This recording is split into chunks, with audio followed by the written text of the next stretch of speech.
నీ సహోదరుడి నావను తీరము చేరిస్తే నీ నావ తనకు తానుగా తీరాన్ని చేరుతుంది. సో ఇది ఒక చాలా పెద్ద ప్రావర్బ్ అంటారు చూసారా. అంటే మీరు ఒకరికి సహాయము చేస్తే మీకు ఆ భగవంతుడే స్వయంగా సహాయం చేస్తాడు అని చెప్పుకోవాలి. సో ఇవాళ చైనా మీడియా మాట్లాడుతున్న అతి పెద్ద విషయము ఇదే. ఇప్పుడు మీకు నిన్న డే అన్నాము, అమెరికా వాడి 50% టారిఫ్ అయినా కూడా భారత్కి అమెరికాకు మధ్య మీకు ఇప్పుడు నెగోసియేషన్స్ జరుగుతున్నాయి. సో ఇలా జరుగుతూనే ఉంటాయండి. ఇంతకు ముందు కూడా మనము ఇలాంటి వ్యవహారాలు చూసాము. ఫైనల్గా అమెరికా వాడు దారిలోకి వస్తాడు. సో మనం ఏం చూస్తున్నాము, లాంగ్ టర్మ్ నెక్స్ట్ 5 yearsలో ఈ ప్రపంచము ఏమిటి, ఇందులో భారత్ ఏమిటి, డొనాల్డ్ ట్రంప్ వెళ్ళిపోయిన తరువాత అంటే ఇతనితో పాటు ఇతని పాలసీస్ కూడా వెళ్ళిపోతాయి. అప్పుడు భారత్కి అమెరికాకు మధ్య ఉండే స్నేహము ఎలా ఉంటుంది. స్నేహము అన్నప్పుడు లిటరల్గా వాళ్ళతో మనం ఫ్రెండ్షిప్ కాదండి. ఏ రోజు కూడా అమెరికాను మనం నమ్మకూడదు. ఎందుకంటే నమ్మక ద్రోహం చేయడంలో నంబర్ 1 కంట్రీ అమెరికా. అయినా కూడా వ్యాపారం ఉంటుంది కదా. మరి వాడిది పెద్ద దేశము, భారత్పై చాలా విషయాలలో ఆధారపడతారు.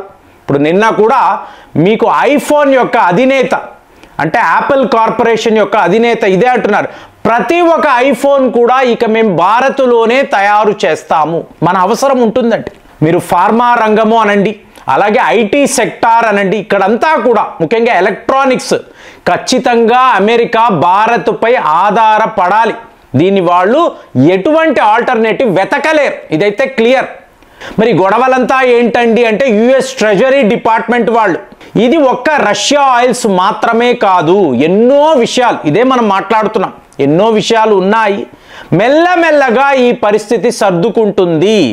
మీకు భారత్ అమెరికా మధ్య పూర్వ స్నేహము అనేది మళ్ళీ మొదలవుతుంది, వాళ్ళే చెప్తున్నారు. సో ఇప్పుడు వ్యవహారం చైనా వాడు చెప్తున్న సహోదర ప్రేమ.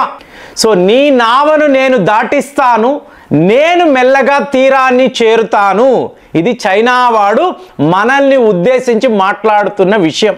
మీకు వ్యవహారం ఎలా ఉంది అంటే మీకు షాంఘాయ్ కోఆపరేషన్ ఆర్గనైజేషన్ ఆగస్టు 30వ తారీఖు సెప్టెంబర్ 1 దీనికోసము 7 ఏళ్ల తరువాత మన దేశ ప్రధానమంత్రి మోదీ గారు చైనా వెళుతున్నారు. మీకు టియాజిన్ ఎయిర్పోర్ట్, సో ఇక్కడ ఒక ప్రత్యేకమైన ఈవెంట్ జరగబోతుంది. ఏమిటి అంటే ఇంతవరకు చైనా చరిత్రలో ఏ ఒక అధ్యక్షుడు కూడా స్వయంగా ఎయిర్పోర్ట్కి వచ్చి ఒక భారత ప్రధానికి స్వాగతం పలకడం. అంటే షీ జిన్పింగ్ నరేంద్ర మోదీ గారి కోసము లిటరల్గా ఎయిర్పోర్ట్కి వస్తున్నాడు. అంటే మీరు మాకు ఎంత ఇంపార్టెంట్ అని ప్రపంచానికి చెప్పడానికి. సో అమెరికాలో ఇది ఒక షాకింగ్ వార్త. ఏంటి, షీ జిన్పింగ్ ఎయిర్పోర్ట్కి వస్తున్నారు? అవును, ఖచ్చితంగా వస్తున్నారు. ఈయన మోదీ గారికి అక్కడే ఒక రెడ్ కార్పెట్ వెల్కమ్ అంటాం చూసారా, అలాంటి ఒక సిచ్యువేషన్. ఇది వెస్టర్న్ మీడియా రాస్తుందండి. ఈ వార్త రాయిటర్స్ అనబడే పత్రికలో వచ్చింది, ఆయన ఎయిర్పోర్ట్కి రావడం. అలాగే ఇంకొక వ్యక్తి వ్లాదిమిర్ పుతిన్. సో పుతిన్ గారికి స్వాగతం పలకడానికి కూడా, అంటే మోదీ పుతిన్ నాకు ఎంత ఇంపార్టెంట్ అని చెప్పి చైనా అధ్యక్షుడు ఇక్కడ ప్రపంచానికి చాటి చెప్తున్నారు.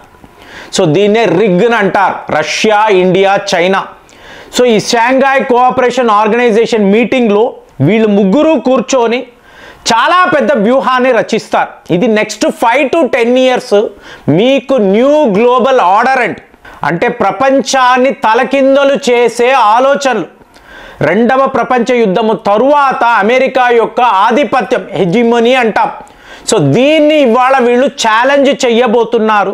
ఒకవేళ డాలర్కి వ్యతిరేకంగా, ఇప్పుడు ఇదే నేను మాట్లాడుతూ ఉంటా, అమెరికా అంటే ఒక దేశము కాదండి, ఇది ఒక కార్పొరేట్ కంపెనీ. ఆ రోజుల్లో మీకు డబ్బు అచ్చు వేసేవాళ్ళు, మీకు కరెన్సీ ఎవరైతే ప్రింట్ చేసేవాళ్ళో వాళ్ళందరూ కలిసి ఒక దేశాన్ని ఏర్పాటు చేసుకున్నారు. ఎవడికి వాడు కరెన్సీని ప్రింట్ చేయడము. సో ఇదే ఇక మీదట గ్లోబల్ కరెన్సీ అని చెప్పడము. దాని నుంచి అమెరికా అనబడే దేశం. కానీ అదే మీరు ఒక భారత్నో రష్యానో వీళ్ళని చూసారో అనుకోండి, వాళ్ళు ఎప్పుడూ కూడా ఒక స్టేబుల్గా ఆలోచించే దేశాలు. కాబట్టి అమెరికాకు తక్కిన దేశాలకు తేడా ఉంటుంది. ఇవాళ ఈ డాలర్కి మీరు గండి కొట్టారు అనుకోండి, అప్పుడేమవుతుంది? జరిగే ఛాన్సెస్ ఉందా అంటే 100% కనిపిస్తుంది. ఇవాళ డిజిటల్ ప్రపంచములో అమెరికా డాలర్ లేని, స్విఫ్ట్ సిస్టమ్ లేని ఒక కొత్త రకమైన వ్యాపారాన్ని మీరు చెయ్యగలిగారు అనుకోండి, పరిస్థితి ఏమిటి? మీకు జరిగే అవకాశాలు నాకు తెలిసి 100% ఉన్నప్పుడు ఒక్కటే విషయం, వాడు మన నంబర్ 1 ట్రేడ్ పార్ట్నర్, దీనిని మీరు మార్చలేరు. సో అలాంటప్పుడు ఇంత పెద్ద కస్టమర్ని మనం పోగొట్టుకోగలమా? సో ఇవాళ అందరూ మాట్లాడుతున్నారు కదండి, జెమ్స్, జ్యువెలరీ, టెక్స్టైల్స్, గార్మెంట్స్, ఇక్కడంతా కూడా మనకు చాలా పెద్ద నష్టం అండి. ఏమీ లేదండి. ఇలాగ మనం ఎన్నో సందర్భాల్లో ఎన్నోసార్లు గ్రేట్ రిసెషన్ని కూడా మనము చూసాము. మనం స్టేబుల్గానే ఉన్నాం. ఆ దేశాలు కుప్పకూలిపోయాయి. సో ఇప్పుడు మీకు ఈ నెగోసియేషన్స్ అంటున్నారు చూసారా, ఇందులో కాదండి. అంటే ఇవన్నీ ఏంటంటే మీకు నాటకాలండి. ఫైనల్గా దారిలోకి వస్తాడు. కానీ అమెరికా ప్రైడ్ అని ఒకటి ఉంటుంది కదా. ఇప్పుడు డొనాల్డ్ ట్రంప్ని ఎన్ని రకాలుగా అవమానించాలో భారత్ వైపు, ఇది తెలిసో తెలియక మనం పని కట్టుకొని ఏ ఒక దేశము, ఏ ఒక దేశ నాయకుడిని అవమానించమంటే మనకు మన కల్చర్ ఏంటో బాగా తెలుసు. మరి వాళ్ళు చేస్తున్న హిపోక్రసీ, దీనిని మనము ప్రపంచానికి చెప్పడం చూడండి, ఎటువంటి న్యాయము లేకుండా మాట్లాడుతున్నారు. సో ఇలాంటి దేశాన్ని మీరు ఎవరు నమ్మకండి. ఇప్పుడు చైనా వాడి ప్రాబ్లం ఏమిటి? గ్లోబల్ సౌత్ యొక్క లీడర్గా భారత్ ఉంది. మేము కూడా మీతో కలుస్తున్నాము అంటే అమెరికాను పక్కన పెడితే సెకండ్ పొజిషన్లో చైనా కదండి ఉంది. సో చైనాకు ఈ గ్లోబల్ పవర్ అనేది వస్తుంది. సో అదే వాడి తాపత్రయం. ఎందుకంటే ఏకంగా భారతదేశ ప్రధానమంత్రి చైనా వెళ్తున్నారు. ఇది ఎంత పెద్ద వార్త. పుతిన్ గారైతే ఆల్రెడీ 2-3 సార్లు ఆయన వెళ్ళాడు. సో అది పెద్ద విషయం కాదు. కానీ 7 ఏళ్ల తర్వాత మోదీ గారు చైనా చూసారా, మోదీనే మేము చైనా రప్పించగలిగాము, వాడు గొప్పగా చెప్పుకుంటాడు. కానీ ఇక్కడ ట్విస్ట్ ఆఫ్ ద టేల్ ఏంటి? మీకు 30వ తారీఖు మోదీ గారు జపాన్ వెళ్తారు. అంటే మీకు యాన్యువల్ సమ్మిట్ ఉంటుంది కదా, ఇది చాలా పెద్ద మీటింగ్. మీకు లక్షల కోట్లు జపాన్ వాళ్ళు భారత్లో ఇన్వెస్ట్ చేయడానికి ఇవాళ సిద్ధముగా ఉన్నారు. సో దానికి సంబంధించి ఎన్నో ఒప్పందాలు. అంటే భారత్ ఒక గ్లోబల్ పవర్గా ప్రపంచ దేశాలు గుర్తించడము అమెరికా వాడికి ప్రాబ్లం. సో తన లీడర్షిప్ని ఎవరో ప్రశ్నిస్తున్నారు, ఇది వాడి ఆలోచన. సో మనల్ని ఏదో ఒక రకంగా లొంగ తీసుకోవాలి. కానీ వాళ్ళ ఆప్త మిత్రులు జపాన్, ఇక జపాన్ ఏముంది, ఆస్ట్రేలియా యొక్క ఫారిన్ మినిస్టర్ పెనీ వాంగ్ అని అంటారు. పెనీ వాంగ్ ఏం మాట్లాడుతున్నారు? భారత్ ఒక ట్రస్టెడ్ పార్ట్నర్, ప్రపంచంలో ఏ దేశమైనా కూడా భారత్ని నమ్మవచ్చు, వాళ్ళు ఇలాంటి నమ్మక ద్రోహాలు చెయ్యరు. ముఖ్యంగా క్వాడ్, భారత్ బేస్డ్ క్వాడ్ ఇవాళ ప్రమాదంలో పడింది. రేపు చైనాతో మాకు సమస్య అంటే ఎదిరించగలిగిన ఒకే ఒక దేశము భారత్. ఇప్పుడు ఎప్పుడైనా చూడండి, క్వాడ్ మీటింగ్ అన్నప్పుడు మనం అటెండ్ కాకపోతే వీళ్ళు చైనాకు సంబంధించి ఏమీ మాట్లాడరండి.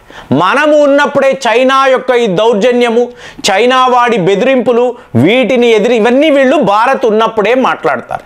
అలాంటిది రేపు మనము క్వాడ్ నుంచి వెళ్ళిపోయాము అనుకోండి, వద్దు అనుకున్నాము అనుకోండి, ఈ అమెరికానో, ఆస్ట్రేలియానో, జపానో ఏమీ చెయ్యలేరు.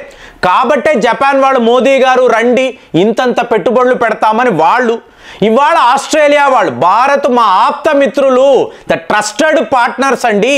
సో వాళ్ళతో ఇలాంటి టారిఫ్ వార్స్ చేయడము కరెక్ట్ కాదు, చాలా పెద్ద తప్పు అని ఆస్ట్రేలియా వాళ్ళు కూడా మాట్లాడుతున్నారు. అంటే మీకు ప్రపంచంలో శక్తివంతమైన దేశాలంతా భారత్తోనే ఉండడము, ఇది ఇవాళ గమనించాలి, అమెరికా వాడు గమనించాలి. సో ఇప్పుడు మోదీ గారి జపాన్ చైనా యాత్ర మీకు ఆస్ట్రేలియా వైపు నుంచి ఒక హెచ్చరిక, క్వాడ్ని కాపాడండి అని వాళ్ళు అంటున్నారు. దీనిని మీరు ఎలా చూస్తున్నారు? కామెంట్స్లో రాయండి. మళ్ళీ వచ్చే వీడియోలో కలుద్దాం. జై హింద్.